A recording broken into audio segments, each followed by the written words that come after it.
Assalamualaikum warahmatullahi wabarakatuh. Bismillahirrahmanirrahim. Alhamdulillah, salatu wassalamu ala rasulillah.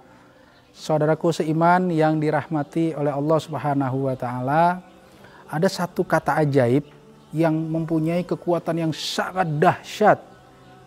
Kekuatan ini bisa menjadi positif, tetapi juga bisa menjadi sangat negatif. Apa itu katanya?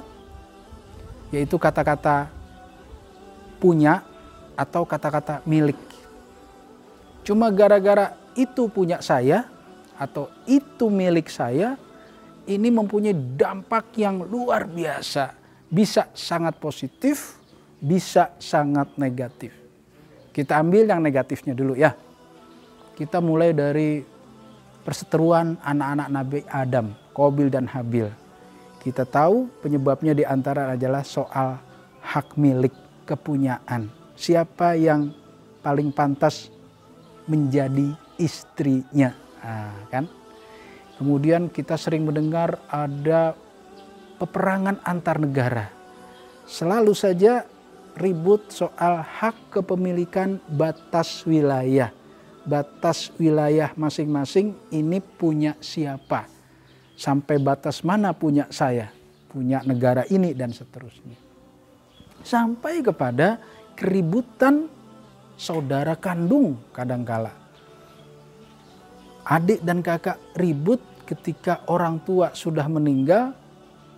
Ribut apa? Waris. Gitu. Mana yang menjadi hak saya? Ribut. Begitu pula pecah kongsi dagang. Rebutan saham dan seterusnya. Sampai kepada pertempuran antar preman kampung atau preman pasar. Itu ternyata rebutan lahan parkir. Jadi kalau kita urut dari anak-anak Nabi Adam, pertempuran antar negara, pertarungan antar geng, kemudian ributnya adik dan kakak kandung, saudara kandung, dan seterusnya, kita lihat hampir seluruhnya disebabkan oleh satu kata yang sangat singkat, yaitu kata punya atau kata milik. Jadi kata kepunyaan dan kepemilikan ini kadang menjadi sumber konflik yang sangat besar dalam kehidupan manusia. Nah, karena itulah mari sama-sama kita coba membangun paradigma lama. Bukan paradigma baru sebenarnya. Sebagai orang yang beriman kepada Allah, kita punya paradigma lama yang sedikit demi sedikit sudah mulai ditinggalkan. Dan itu ada salah satu di Asmaul Husna bahwa Allah sebagai Al-Malik dengan mim panjang. Allah sebagai pemilik. Marilah sama-sama kita bangun paradigma kita dengan Asmaul Husna. Salah satu dari 99 itu kita meyakini bahwa satu-satunya yang berhak mengatakan ini milik saya, ini punya saya adalah Allah Subhanahu wa ta'ala. Kalau itu sudah kita miliki, insya Allah manusia akan bebas dari konflik. Qulillahumma malikal mulki tu'til mulka man tasya. Lillahi ma fis samawati wa ma fil ard. Inna lillahi wa inna ilaihi raji'un. Nah, ayatnya sudah sekian banyak, bahkan sudah kita hafal semua. Bahwa kita ini semua milik Allah dan kita akan kembali kepada Allah.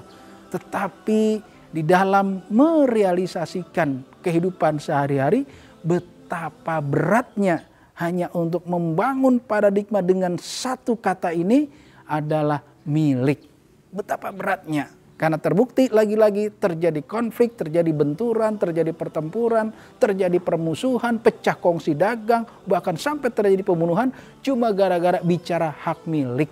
Cuma bicara kepunyaan, ini milik saya, ini punya saya. Terjadilah keributan yang tidak pernah kesudahan.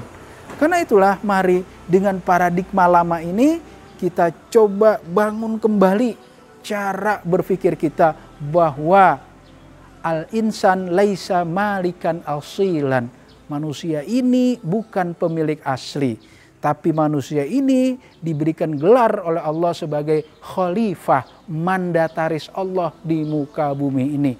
Artinya bumi langit ini semua dan isi yang terkandung di dalamnya milik Allah, dipergunakan sebesar-besarnya menurut ketentuan Allah dan diimplementasikan oleh Allah dengan mendelegasikan kepada manusia sebagai wakil Allah di muka bumi ini, yaitu sebagai khalifatullah untuk bagaimana cara memakmurkan. Sehingga jangan ada di kepala kita kata-kata milik, kata-kata punya yang akan menjadi sumber konflik manusia dari abad ke abad tidak pernah berkesudahan. Mudah-mudahan kita sadar betul bahwa satu kata ajaib ini harus kita waspadai. Jangan sampai dia mendominasi pikiran kita, hati kita, perasaan kita, sehingga kita menjadi orang yang menjadi ambil bagian sumber konflik di muka bumi ini. Na'udzubillah min zalik. Billahi taufiq wal hidayah. Assalamualaikum warahmatullahi wabarakatuh.